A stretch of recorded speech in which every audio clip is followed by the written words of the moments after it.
हे गंगापूर वैजापूर रोडवर एक चिंचडगाव म्हणून एक गाव आहे. तिथं रस्त्याच्या कडेला एक छोटंसं मोठा देवीचं मंदिर आहे आणि त्याच्या बाजूला एक पत्र्याचं शेड आहे. तिथं एक संगीता पाई पवार महाराज या थांबतात आणि पूजा अर्चा वगैरे करतात. ते प्रवचन वगैरे पण करतात. तर रात्री ते एकट्याच होत्या. कोणीतरी त्यांच्या पडवीमध्ये झोपलेले असताना कोणीतरी त्यांच्या डोक्यामध्ये दगड घालून त्यांच्या हत्या केल्याचं दिसत आहे. तर प्रथमदर्शनी असं वाटत आहे. तरी पीएमसाठी आम्ही पाठवलेलं आहे. तसंच फिंगरप्रिंट टीम येऊन गेलेली आहे. डॉग स्क्वॉड पण आलेला आहे. त्याच्यानंतर FSL जे असतात टीम ते पण फॉरेन्सिकच्या टीम पण आलेले आहेत.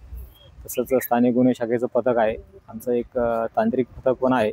तसंच वैजापूर टीम, स्थानिक पोलीस आम्ही सर्व अँगलने या घटनेचा तपास करत आहोत. लवकरात लवकर आम्ही खऱ्या गुन्हेगारापर्यंत पोहोचून हा गुन्हा उघडकीस आणू अशी निश्चित ठाम विश्वासाने सांगतो. येथील मंदिरात चोरी वगैरे झाल्याची बाब समोर आली का? इथं कुलूप वगैरे तोडलेलं दिसत आहे, पण देवीची जन्नत आहे आणि बाकी दागिने तसेच शाबूत आहेत.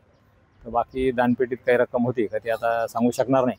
पण तसं काही त्या अंगलने पण आम्ही तपास करत आहोत. काही वादाचा जर प्रकार असला तर त्या अंगलने पण करत आहोत. सर्व अंगलने तपास करून निश्चित खऱ्या गुन्हेगारापर्यंत आम्ही पोहोचू.